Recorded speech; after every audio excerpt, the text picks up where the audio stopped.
시간에 이 창세기 2장을 통해서 무엇을 알 수 있었습니까?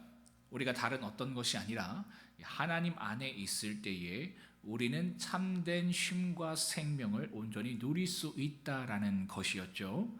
그렇다면 하나님 안에 있는 삶이란 어떤 삶이었습니까? 나의 뜻, 나의 생각, 나의 계획을 모두 내려놓고요, 오직 하나님의 말씀에 절대적으로 순종하며 사는 삶, 그것이 바로 하나님 안에 있는 삶이다라고 했습니다. 그러니까 우리가 착각하지 말자고 했죠. 교회를 다닌다고 해서, 내게 직분이 있다고 해서, 내가 봉사를 한다고 해서 우리가 그러한 내용을 통해서 하나님 안에 있는 것을 확인하는 것이 아니라 오늘 나에게 요구하시는 그 하나님의 말씀, 그 말씀 가운데 내가 순종하고 있는가 그렇지 않은가, 이러한 내용을 통해서 내가 하나님 안에 있느냐 그렇지 않느냐를 우리가 알 수 있다라는 것이었습니다. 그런데 우리가 이처럼 하나님 말씀에 순종하며 사는 삶이요 결코 쉽지 않다고 했죠. 왜입니까? 우리로 하여금 하나님 말씀에 순종하지 못하도록 만드는 악한 마귀의 미혹과 방해가 있기 때문이었습니다. 그 이야기를요 오늘 본문에서 말하고 있는 거예요. 1절의 말씀처럼요, 악한 마귀를 상징하는 뱀이 이 하와를 찾아옵니다. 여러분, 왜 뱀이요 아담이 아니라 하와를 먼저 찾아왔습니까? 그것은요, 아담과 달리 하와는 하나님의 말씀을 잘 알지 못했기 때문입니다. 그렇죠? 아담은 하나님께 직접 말씀을 들었어요. 너 선악과 먹지 마라, 그러면 죽는다. 근데 하와는 하나님께 직접 듣지 못했습니다. 누구를 통해서 그 말씀을 들은 거예요? 아담을 통해서 들은 거예요.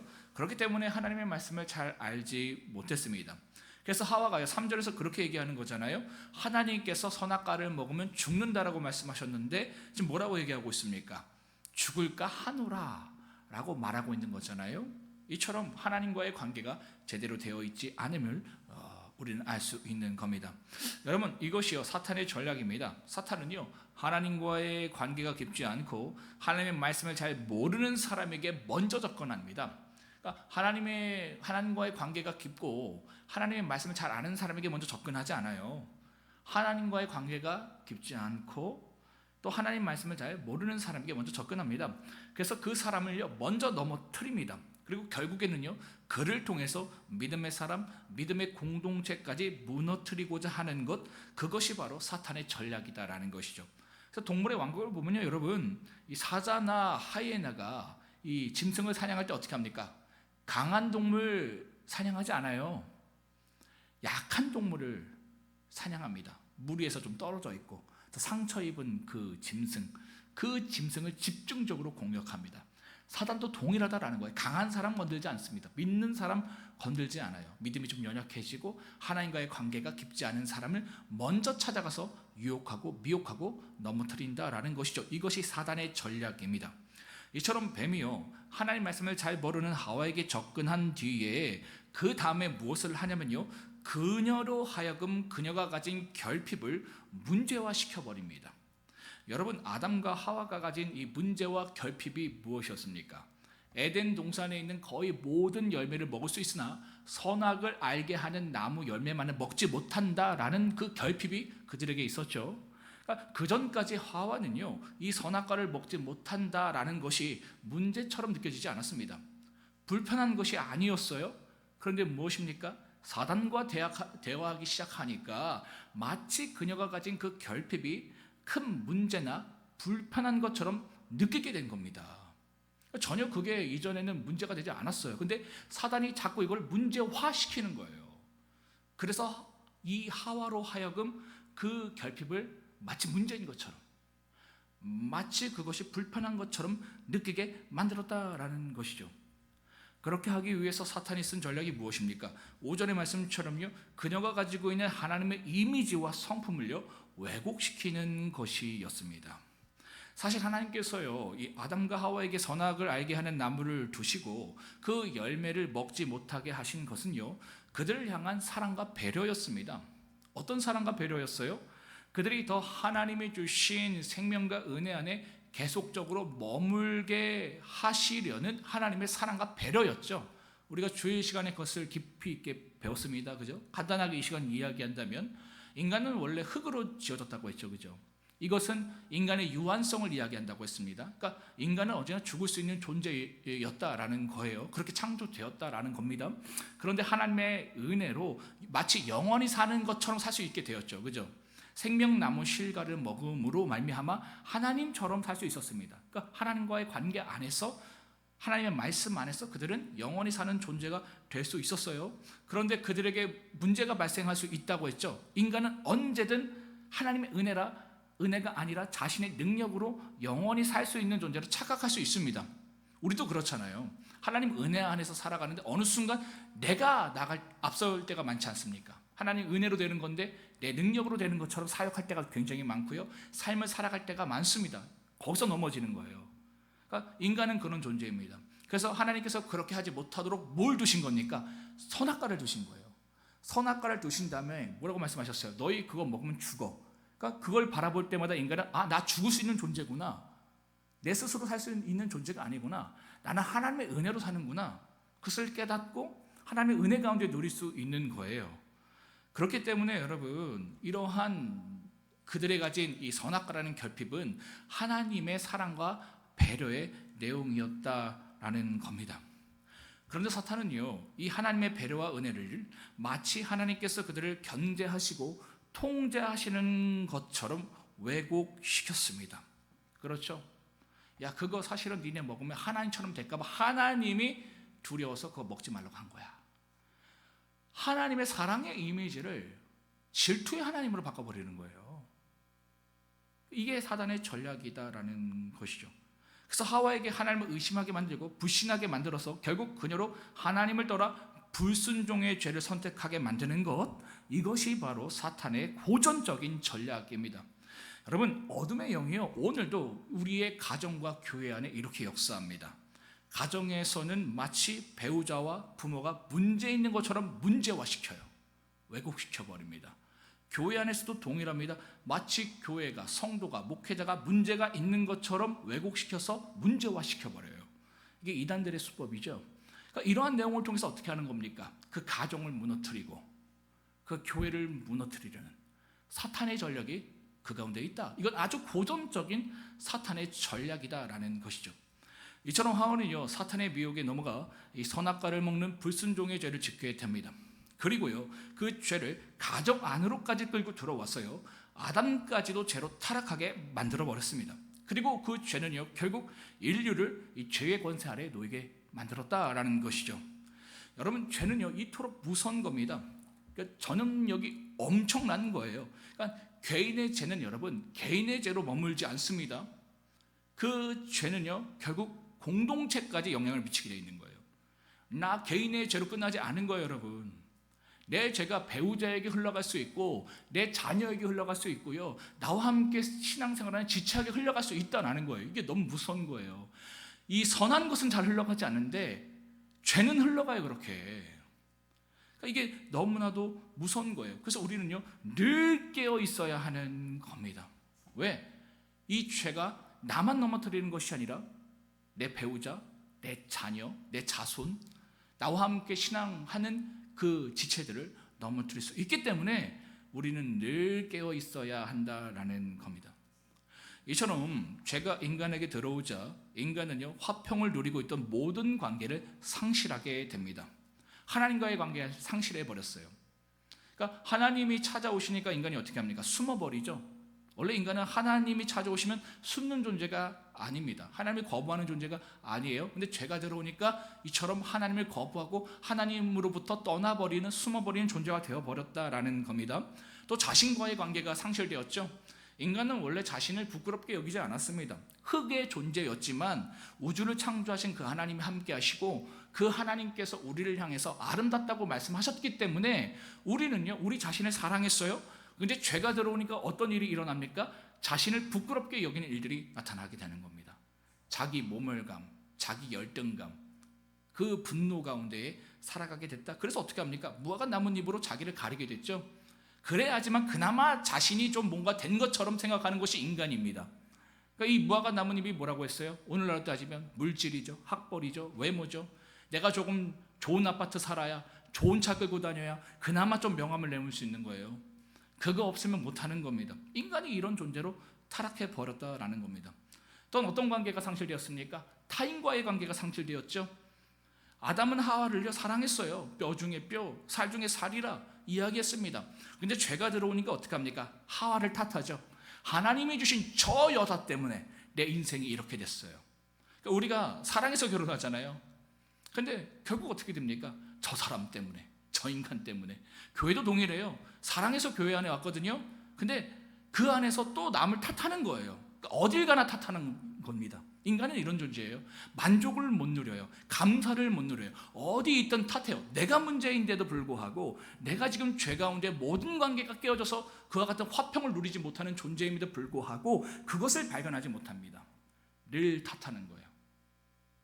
핑계하는 거예요. 이런 일들이 나타났다라는 것이죠. 그러니까 어디를 옮기고 누구를 만나도 여러분 그게 안 되는 거예요.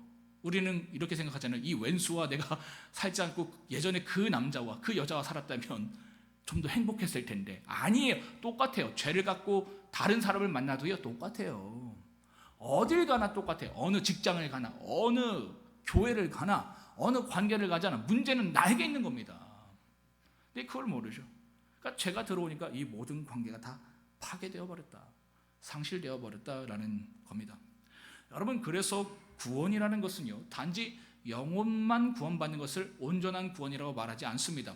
오늘 본문에 보여지는 것처럼 인간이 죄로 타락하기 이전에 하나님과의 관계뿐만 아니라요 자신과의 관계, 타인과의 관계에서 참된 화평을 누리며 살아가는 것, 그래서 죄로 인해 깨어진 이 모든 관계가 하나님 안에서 온전히 치유되고 회복되는 것, 그것을 바로 우리는 온전한 구원으로 볼 수 있다라는 것이죠. 여러분, 구원의 상태는 이런 거예요. 근데 우리는 어떻습니까? 영혼의 구원, 그러니까 하나님과의 관계만 회복되면 다 된다고 생각해요. 근데 그것도 회복된 거라고 볼 수는 없는 거예요. 하나님과의 관계가 회복되면 결국 내 자신을 용납하게 되거든요. 그러니까 과거의 상처가 나를 붙들지 못합니다. 과거의 어둠이요 나를 붙들지 못해요. 구원받았는데, 그 사랑이신 하나님을 내가 만나버렸는데, 우주를 창조하신 아버지가 나의 아버지가 되었는데 어떻게 그 상처가 나를 붙들 수가 있어요? 그러니까 나를 용납할 수밖에 없습니다. 그리고 타인을 용납할 수밖에 없어요. 그러한 자리로 갈 수밖에 없습니다. 그런데 오늘날 내가 하나님을 만났고 영혼이 구원받았다라고 말하는 성도들 가운데에요 자신을 용납하지 못하는 사람들이 꽤 많이 있습니다. 타인을 용납하지 못하는 사람들이 꽤 있어요. 그게 가능할까요? 사실 가능한 것이 아니에요. 이거 함께 가는 거예요. 하나님과의 관계, 내 자신과의 관계, 타인과의 관계, 이거 함께 가는 겁니다. 물론 밸런스는 좀 다를 수가 있어요. 하나님과의 관계 좀 더 좋고 내 자신의 관계 조금 약하고 타인과의 관계 좀 약할 수 있는데 경향성과 방향성은 그런 방향으로 간다라는 거예요. 근데 수십 년 동안 신앙하는데 내가 하나님과의 관계를 주사하는데 세상에 물질이 있어야 나를 사랑하는 거예요. 자꾸 자기를 드러내고. 그게 다 열등감에서 나오는 거거든요. 그 상처 가운데 머물고 있는 사람들 굉장히 많고요. 타인과의 관계, 이 가정 안에서도 그 관계가 깨져 있는 사람이 굉장히 많습니다. 근데 그렇지 않다라는 거예요. 정말 하나님 만나면 이 모든 관계들이 회복되어져 간다. 그것이 구원 안에 있는 자의 모습이다라는 것이죠. 이처럼 죄로 인해 상실한 모든 관계를 회복하는 것이 구원이라면 그 구원을 어떻게 이루어갈 수 있는가? 우리의 노력으로 이루어갈 수 없습니다, 여러분. 내 자신을 한번 용납해 보려고 하면 노력해 보세요. 세상의 물질로. 될까요? 안 돼요, 여러분. 안 돼. 안 됩니다. 제가 서초동에서 사역할 때 제가 봤다 했잖아요. 세상에 봤을 땐 부자예요. 근데 안 되더라는 겁니다. 자신을 용납하지 못하더라라는 거예요. 타인을 용납하지 못하더라라는 겁니다. 우리의 노력으로 될 수 없다. 어떻게 되는가? 15절의 말씀처럼요.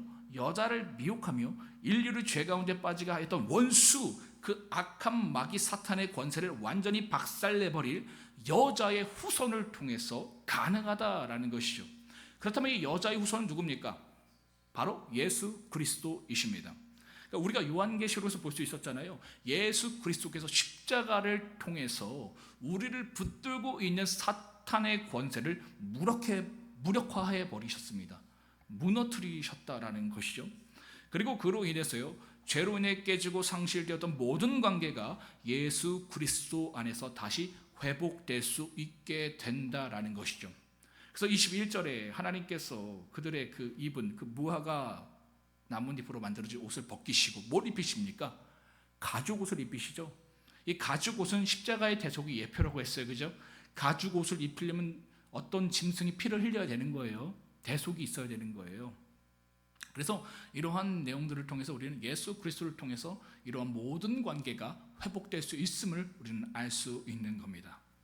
사랑하는 성도 여러분, 주님은 이처럼요, 죄로 인해 무너져 있는 우리의 모든 관계를 회복시키고요, 우리를 온전한 구원의 자리로 이끄시기 위해서 오늘도 우리를 찾아오시는 분이십니다. 9절의 말씀처럼요, 아담아 내가 어디 있느냐? 하나님께서 아담을 찾아오셔서 질문하셨던 것처럼요, 오늘도 죄와 어둠의 권세 아래 놓여 있는 우리를 찾아오셔서 동일하게 물으십니다. 누구야? 내가 지금 어디 있느냐? 여러분, 이 질문은요, 존재에 대한 물음입니다. 지금 우리가 어디에 있어야 하는 존재인지, 우리의 존재의 방향과 정체성을 묻는 질문인 겁니다. 얘야, 너는 나무 뒤에 숨는 존재가 아니야. 나뭇잎으로 자신을 가리며 살아가야 할 존재가 아니야. 너는 빛 대신 하나님 앞에 서야 할 거룩한 자녀자 백성이야. 바로 우리의 존재의 방향과 정체성에 대해서 주님께서 물으시는 질문인 겁니다. 이러한 질문 앞에서 우리는 어떻게 반응해야 될까요? 아담처럼 숨고 외면하고 핑계하고 변명하고 탓하는 것이 아니라 죄로 닫혀 있던 우리의 마음을 열고요, 온 마음과 힘을 다해 이처럼 나를 찾아오신 그 주님 앞에 긍휼하심을 구하며 회개함으로 나아가야 하는 겁니다. 그럴 때에 죄로 인해 무너진 우리의 모든 관계와 삶이요, 다시 하나님 안에서 회복되는 은혜를 우리는 경험할 수 있다는 것이죠. 여러분, 하나님께서 여러분들을 더봄교회 부르신 것은요, 여러분의 의지로 온 것이 아니라고 저는 생각합니다. 하나님께서 먼저 찾아오셔서 여러분들을 부르신 거예요. 왜 부르신 걸까요?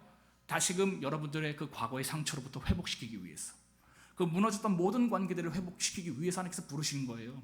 그렇다면 이곳에서 여러분 무엇을 해야 됩니까? 마음을 열고, 얘야 네가 지금 어디 있느냐? 아담아 내가 어디 있느냐? 물으실 때에 변명하고 이전처럼 숨고 거부하는 것이 아니라 그 가운데 마음을 열어야죠. 하나님 나를 불쌍히 여겨주시옵소서. 나도 안 됩니다. 내가 빛 가운데 있고 싶지만 어둠 가운데 있습니다. 마음과 힘과 뜻을 다해서 하나님께 나아가야 합니다. 하나님은요, 우리를 회복시키기 위해서 작정하셨다니까요. 그래서 여러분들을 더봄교회로 부르셨다고요. 이 더봄교회를 여러분들을 위해서 세우시고 여러분들을 부르신 거예요. 그렇다면 이 가운데에서 이전과 동일하게 신앙하면 안 됩니다. 마음을 여셔야 돼요. 그리고 마음과 힘을 뜻을 다해서 주님을 바라봐야 됩니다. 주님을 붙들어야 됩니다. 왜? 하나님은 여러분들을 회복시키기를 작정하셨기 때문에, 모든 관계를 회복하기를 원하시기 때문에 이 은혜가 저와 여러분들 가운데 있기를 주님의 이름으로 축복합니다. 이러한 내용을 생각하시면서 창세기 3장을 한 절씩 교독하도록 하겠습니다. 제가 읽도록 하겠습니다. 그런데 뱀은 여호와 하나님이 지으신 들짐승 중에 가장 강교하니라. 뱀이 여자에게 물어 이르되 하나님이 참으로 너희에게 동산 모든 나무의 열매를 먹지 말라 하셨더냐?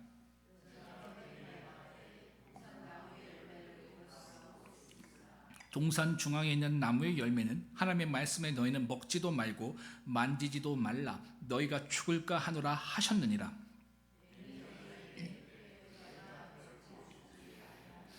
너희가 그것을 먹는 날에는 너희 눈이 밝아져 하나님과 같이 되어 선악을 알 줄 하나님이 아심이니라.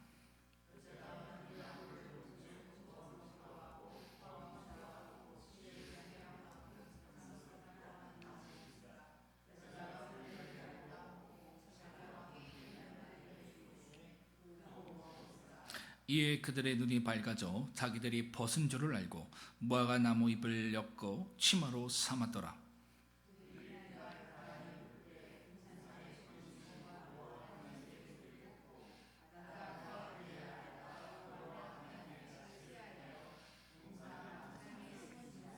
여호와 하나님이 아담을 부르시며 그에게 이르시되 내가 어디 있느냐?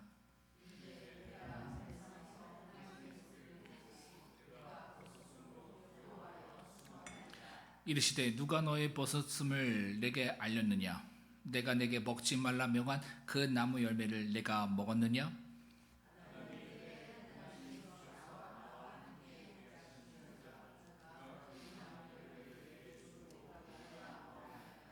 여호와 하나님이 여자에게 이르시되 내가 어찌하여 이렇게 하였느냐? 여자가 이르되 뱀이 나를 꿰므로 내가 먹었나이다.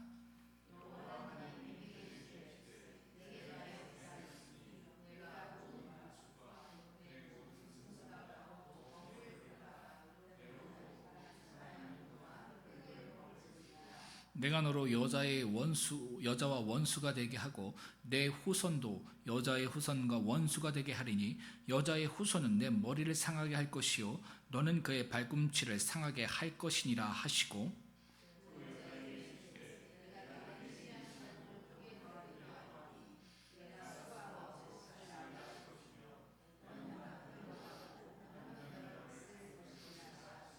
아담에게 이르시되 내가 내 아내의 말을 듣고 내가 내게 먹지 말라 한 나무의 열매를 먹었은즉 땅은 너로 말미암아 저주를 받고 너는 내 평생에 수고하여야 그 소산을 먹으리라.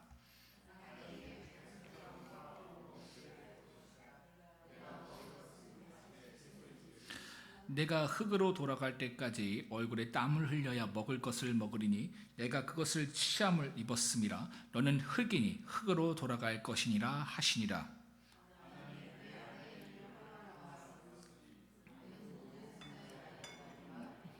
함께 읽겠습니다. 제가 읽겠습니다. 여호와 하나님이 아담과 그의 아내를 위하여 가죽옷을 지어 입히시니라.